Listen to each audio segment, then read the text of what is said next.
నమస్కారం. గోలోక లీలలు ఛానల్కు స్వాగతం, సుస్వాగతం. వేదాలు అనే కల్పవృక్షం నుండి రాలిన పరమ పవిత్రమైన, బాగా పండిన అమృత ఫలం ఈ శ్రీమద్ భాగవతం. ఇవాళ మనం ఒక అద్భుతమైన ఆధ్యాత్మిక ప్రయాణం మొదలుపెట్టబోతున్నాం. అది శ్రీమద్ భాగవతం మొదటి స్కంధం. ఇందులోని మొదటి అధ్యాయం మునుల ప్రశ్నలు. ఈ అధ్యాయంలో ఉన్న 23 శ్లోకాలు కేవలం ప్రశ్నలు మాత్రమే కాదు, ఈ మొత్తం గ్రంథానికి అవి పునాది.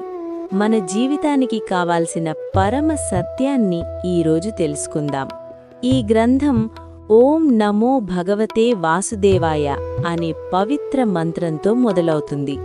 వ్యాసదేవుడు ఈ గ్రంథాన్ని ప్రారంభిస్తూ ఈ విశ్వానికి కారణం, రక్షణ మరియు లయం చేసే ఆ పరమ సత్యం, సుప్రీం ట్రూత్ అయిన శ్రీకృష్ణుడికి నేను నమస్కరిస్తున్నాను అని చెప్తారు. ఆయన స్వయం ప్రకాశుడు, అంటే ఆయనకు ఎవరి సహాయం అవసరం లేదు. ఆయనే అందరికీ మూలం.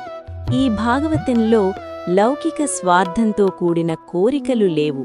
ఇది కేవలం నిష్కల్మసమైన మనస్సున్న భక్తుల కోసం. మనల్ని ఎప్పుడూ వేధించే ఆధ్యాత్మిక, అంటే మానసిక బాధలు, ఆదిభౌతిక, ఇతర జీవుల వల్ల వచ్చే బాధలు మరియు ఆదిదైవిక, ప్రకృతి వైపరీత్యాల వల్ల వచ్చే బాధలు, ఈ 3 తాపత్రయాల నుండి ఇది మనల్ని కాపాడుతుంది. ఇక కథలోకి వెళ్తే, సుమారు 5000 ఏళ్ల క్రితం కలియుగ ప్రారంభంలో నైమిసారణ్యం అనే పవిత్ర ప్రదేశంలో సౌనకాది మునులందరూ కలిసి ఒక 1000 ఏళ్ల యజ్ఞం మొదలుపెట్టారు. లోక కళ్యాణం కోసం చేసే యజ్ఞమిది. ఒకరోజు పొద్దున్నే యజ్ఞం పూర్తయ్యాక అక్కడ ఉన్న మునులందరూ సూత గోస్వామిని చాలా గౌరవంగా కూర్చోబెట్టి ప్రశ్నలడగడం మొదలుపెట్టారు. ఇక్కడొక ముఖ్యమైన విషయం, గంగానది తీరాన సుఖదేవ గోస్వామి పరీక్షిత్ మహారాజుకు భాగవతం చెప్పారు. సూత గోస్వామి అక్కడే ఉండి శ్రద్ధగా విన్నారు. ఆ రోజు విన్నది విన్నట్లుగా ఇప్పుడు నైమిసారణ్యంలో ఉన్న సౌనకాది మునులకు అందంగా వివరిస్తున్నారు. మరి ఆ మునులు ఏమడిగారు, మనకు ఏం సందేశమిచ్చారు? కలియుగ ప్రజల కోసం సౌనక మునులు సూత గోస్వామిని 6 ముఖ్యమైన ప్రశ్నలు అడిగారు. అవేంటో ఇప్పుడు చూద్దాం. మొదటి ప్రశ్న, సామాన్య ప్రజలందరికీ అత్యున్నత శ్రేయస్సు కలిగించే మార్గమేది? రెండవ ప్రశ్న, కలియుగంలో ప్రజలకు తక్కువ ఆయుష్షు, తక్కువ ఓపిక మరియు బద్ధకం ఎక్కువ. అన్ని శాస్త్రాలు చదివే టైం ఉండదు కాబట్టి సమస్త శాస్త్రాల సారాంశం ఏంటో మాకు ఒక్క మాటలో చెప్పండి.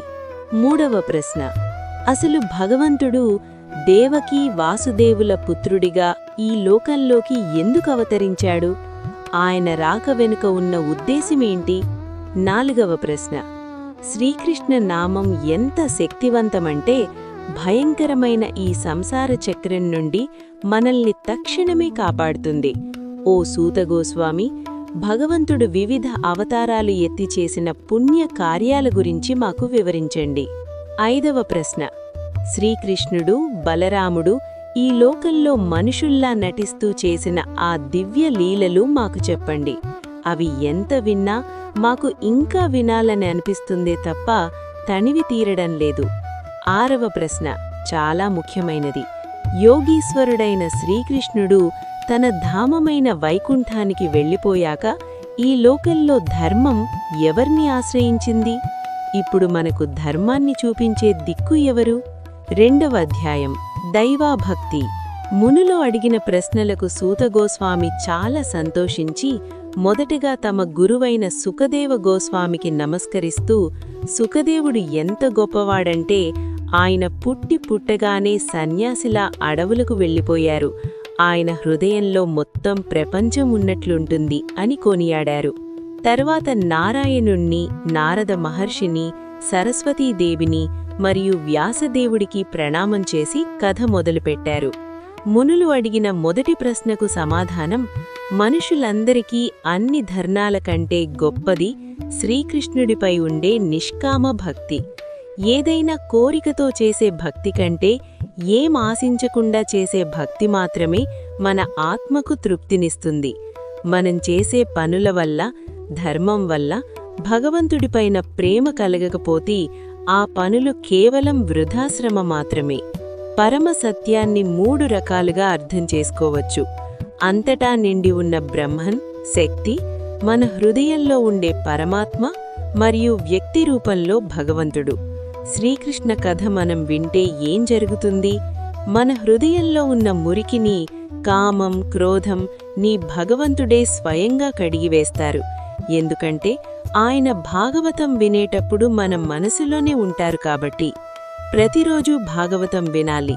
దీనివల్ల మనకు భగవంతుడిపైన నిర్మలమైన భక్తి కలుగుతుంది. భక్తితోనే మన మనసులో ఉన్న అజ్ఞానం అనే ముడులు విడిపోయి, సందేహాలన్నీ తీరిపోయి మనస్సు క్లియర్ అవుతుంది. సృష్టి కారణం కోసం భగవంతుడు విష్ణు, బ్రహ్మ, మహేశ్వర రూపాలను తీసుకుంటారు. కాని మోక్షం ఇచ్చే శక్తి మాత్రం విష్ణువు అంటే సత్వగుణానికే ఉంది. సమస్త వేదాలు, యజ్ఞాలు, యోగం, తపస్సు, ధర్మం ఇవన్నిటికీ మూలం మరియు లక్ష్యం శ్రీకృష్ణుడే. శ్రీకృష్ణుడు ఈ లోకం విడిచి వైకుంఠానికి వెళ్ళిపోయినా మనకు దారి చూపించడానికి భాగవతం రూపంలో ఇక్కడే ఉన్నారు. 3వ అధ్యాయం అవతారాల పట్టిక, లిస్ట్ ఆఫ్ అవతారాస్. సృష్టి ప్రారంభం కోసం భగవంతుడు మొదటిగా పురుష రూపాన్ని ధరించారు.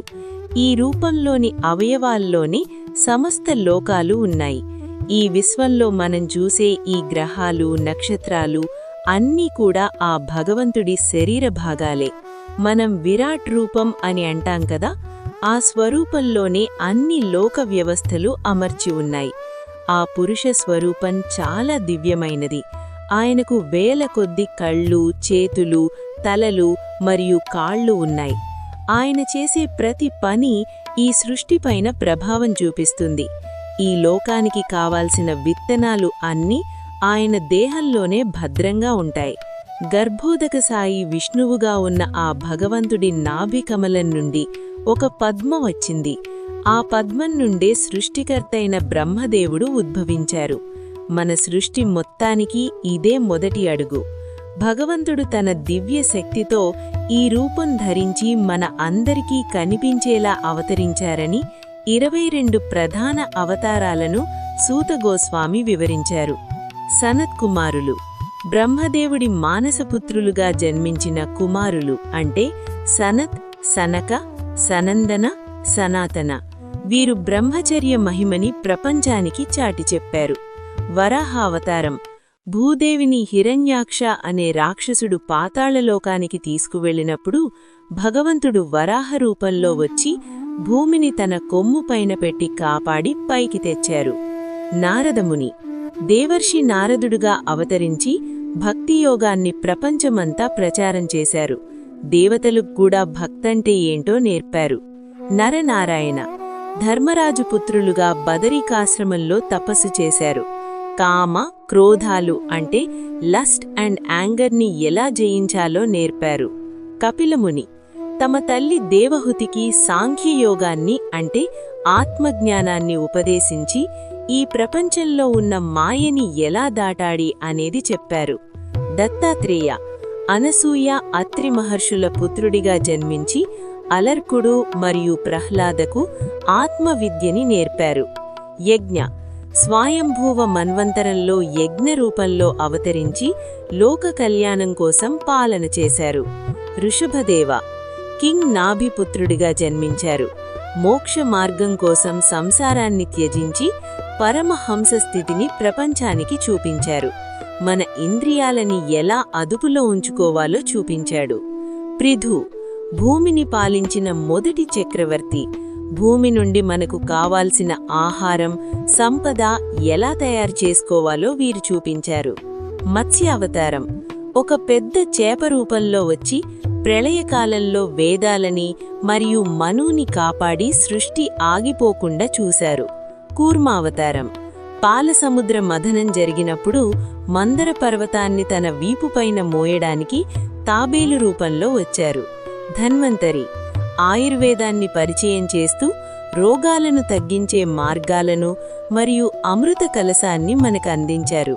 మోహిని అద్భుతమైన స్త్రీ రూపం ధరించి రాక్షసులని మోహపెట్టి దేవతలకి మాత్రమే అమృతం అందేలా చేశారు. నరసింహావతారం తన భక్తుడు ప్రహ్లాదుణ్ణి కాపాడడానికి హిరణ్యకశిపుణ్ణి చంపి ధర్మాన్ని నిలబెట్టారు. వామనావతారం చిన్న బ్రాహ్మణ రూపంలో వచ్చి బలిచక్రవర్తి గర్వాన్ని అణచి 3 అడుగులతో లోకాన్ని కొలిచారు. పరశురాముడు అహంకారంతో కళ్ళు మూసుకుపోయిన క్షత్రియ రాజుల నుండి భూమిని 21 సార్లు విముక్తి చేశారు. వ్యాసదేవుడు సత్యవతి పరాశర మహర్షి పుత్రుడిగా వచ్చారు. కలియుగ ప్రజల కోసం కఠినంగా ఉన్న వేదాలను విభజించిన మహామహుడు. రామావతారం ఆదర్శ పుత్రుడిగా రాజుగా ఉన్న మర్యాద పురుషోత్తమ. రావణ సంహారం ద్వారా ధర్మాన్ని ప్రతిష్ఠించారు. బలరామ కృష్ణ భూదేవి భారం తగ్గించడానికి యదువంశంలో జన్మించారు. ఎన్నో లీలలు చేసి లోకానికి భగవద్గీత మరియు భాగవతం అందించారు. బుద్ధ కల్కి కలియుగంలో అహింస నేర్పడానికి బుద్ధుడిగా మరియు కలియుగ చివరన ధర్మాన్ని నిలబెట్టడానికి కల్కిగా వస్తారు. ముగింపు సందేశం సూత గోస్వామి అంటారు, ఓ మహర్షులారా, అవతారాలు అనంతం. ఒక పెద్ద చెరువు నుండి ఎన్ని కాలువలు వస్తాయో భగవంతుడి నుండి అన్ని అవతారాలు వస్తాయి. ఈ ప్రపంచంలో మనం చూసే గొప్ప వ్యక్తులు, దేవతలు అందరూ ఆ పరమాత్మలోని అంశాలు మాత్రమే. కాని ఈ మొత్తం అధ్యాయానికి తల మాణిక్యంలాంటి శ్లోకం ఒకటుంది. ఏతే చాంస కళాః పుంసః కృష్ణస్తు భగవాన్ స్వయం. అంటే ఇప్పటివరకు మనం చూసిన అవతారాలన్నీ భగవంతుడి అంశాలు మాత్రమే. కాని కృష్ణుడు మాత్రమే సాక్షాత్తు మూల భగవంతుడు. కృష్ణుడు కేవలం విష్ణువు అవతారం మాత్రమే కాదు.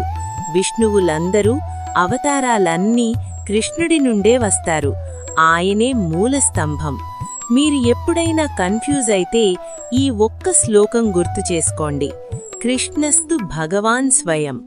ఇక్కడితో 3వ అధ్యాయం పూర్తయింది. కాని ఇక్కడే ఒక పెద్ద ట్విస్ట్ ఉంది. సమస్త వేదాలను విభజించిన ఆ మహామహుడు వ్యాసదేవుడు ఎందుకు అంత అశాంతిగా ఉన్నారు? అంతటి మహర్షి కూడా ఎందుకు మనశ్శాంతి లేకుండా పోయింది? మరి నారద మహర్షి వచ్చి వ్యాసదేవులకు చెప్పిన ఆ సీక్రెట్ ఏంటి? దీనిని మనం పార్ట్ 2లో అంటే మొదటి స్కంధం 4th చాప్టర్లో చూద్దాం.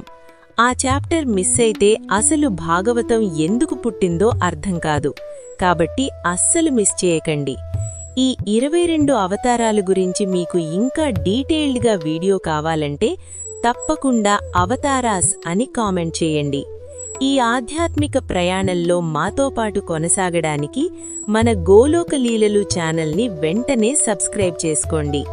పార్ట్ 2 మిస్ కాకూడదంటే పక్కనే ఉన్న బెల్ ఐకాన్ని క్లిక్ చేసి ఆల్ నోటిఫికేషన్స్ పై క్లిక్ చేయండి. మీ లైక్, కామెంట్ మరియు షేర్ మాకు ఎన్నో వీడియోలు చేయడానికి ప్రోత్సాహమిస్తుంది. Thank you for watching.